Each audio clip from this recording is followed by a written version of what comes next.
आपके गाने में मुझे अच्छा लग रहा था और आपका टाइटल सॉन्ग जो लग रहा था बहुत अच्छा लग रहा था, सुनना चाह रहा था। लेकिन आज कुछ दो चार बातें जल्दी कर लें, बजट पे बात होनी है, जॉब क्रिएशन वाले पे बात हुई। लोगों ने कहा कि कृषि पर कम, तो ग्रामीण जो कृषि है उस पर 2.65 लाख करोड़ दिए गए और कृषि पर 1.51 लाख करोड़ रुपए आवंटित किए गए हैं।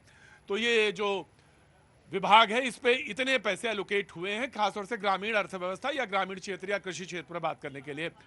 मैं विहांत के लिए जो उनकी मदर आई हुई हैं, खुद भी चार्टर्ड अकाउंटेंट हैं, लेकिन अब उन्होंने अपना पेशा छोड़ दिया है और अपने बच्चे के लिए पैसे कलेक्ट करने के लिए यहाँ पे पहुंची हैं, जो कि बच्चा मास्कुलर डिस्ट्रॉफी से पीड़ित है, 2 साल का है। 2-3 दिन पहले आया था, पापा भी आए थे, IT प्रोफेशनल हैं।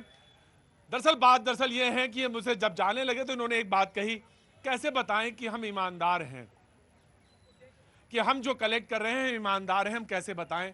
मैंने कहा हाँ, यही आज के समय में सबसे बड़ी परेशानी है, ये बताना और ये सिद्ध करना कि हम ईमानदार हैं। हम 17.5 करोड़ रुपए इकट्ठा नहीं कर सकते और ये सिद्ध करना, लेकिन आपकी तपस्या, आपका जुझारूपन ये सिद्ध कर देगा कि आप ईमानदार हैं। आप एक चार्टर्ड अकाउंटेंट हैं, आपको बहुत सारी चीजें समझ में आ रही होंगी, आपको लग रहा होगा मैं बोल सकती हूँ, लेकिन एक माँ अपने बेटे के लिए ही बोलना चाहती है, उसी के लिए डेडिकेट करना चाहती है। ईश्वर आपके पास ये रकम जल्दी आए, 17.5 करोड़ रुपए। मैं आपको बहुत आशान्वित हूँ, होगा ऐसा, जरूर आइएगा, दोबारा फिर आइएगा जी। फर्स्ट टाइम जो एम्प्लॉयमेंट है उनको 1 लाख रुपए से कम सैलरी पर EPF एम्प्लॉयमेंट प्रोविडेंट फंड जो है पहली बार जो रजिस्टर है उनको 15,000 की मदद की बात करता है। मैन्युफैक्चरिंग यूनिट में सपोर्ट की बात सरकार ने कही है। साथ में जो स्किल्ड हैं उनको 1 करोड़ युवाओं को 5 साल में स्किल्ड किया जाएगा, यानी दक्ष किया जाएगा। साथ साथ सरकार ने एम्प्लॉयर्स का बोझ घटाने का भी उपक्रम किया है। ये कंपोनेंट्स जो है तमाम सारे, ये रोजगार को कैसे जनरेट करेंगे, जिस पर बात हो रही कि रोजगार कैसे बढ़े, इस पर बात करिए, इसी पे बात करिए।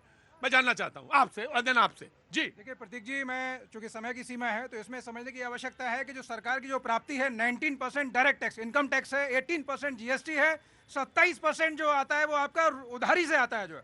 तो इस तरह की राजस्व प्राप्ति के लिए सरकार को जो 4 मेजर पिलर हैं जिन पर काम करने की आवश्यकता है। पहला उपभोग कब हम कर पाएंगे, जब हमारे पास पैसा होगा सरप्लस। और वो कैसे होगा, जो इनकम टैक्स में जो उन्होंने अभी जो स्टैंडर्ड डिडक्शन था उसको 75,000 किया, जो 50,000 दायरा बढ़ेगा, दायरा बढ़ाया, तो यानी आपके पास जो जमा पूंजी है वो बढ़ेगी, टैक्स में जो है कम आपको वो देना पड़ेगा। तो इस तरह से। और दूसरा जो आपका गवर्नमेंट स्पेंडिंग, जो कैपिटल एक्सपेंडिचर जो बढ़ाया 11,11,11,000 करोड़ जो है, तो उसमें क्या सरकार खर्च कर रही है, जिससे एम्प्लॉयमेंट भी जनरेट होगा। तीसरा फॉरेन इन्वेस्टमेंट, वो इन्वेस्टमेंट कैसे बढ़ेगा, जो विदेशी कंपनियां पहले कैपिटल टैक्स 40% लगता था उसको 35% किया जो है, तो तीसरा ये है। चौथा आपका जो फॉरेन ट्रेड कैसे बढ़ेगा, जब आप उनको इंसेंटिवाइज करेंगे और उनको जो सेक्टोरियल वाइज जब उनको जो है इंसेंटिव और ईज ऑफ डूइंग जो है वो देंगे, तो वो इंसेंटिव मतलब लुभावना कैसे बनाया जाए, हर हाथ को काम की बात हो रही है। आप बोलना चाहते हैं जी, जल्दी, वेरी क्विक, कहां से आना हुआ है, रुकिए, हमें तो मेरा ही ले लेंगे, रोजगार की बात करें मेरा भी रोजगार छीन लेंगे। मैं इंडियन आर्मी से हूँ। इंडियन आर्मी से? अरे तो ऐसा थोड़ी ना करेंगे। अग्निवीर बना करके सारे फौजियों को ना नपुंसक बना। फौज से हैं आप? फौज से हैं आप? रिटायर्ड? अच्छा, तो फौज से हैं भाई जी, वेरी वेरी वेरी।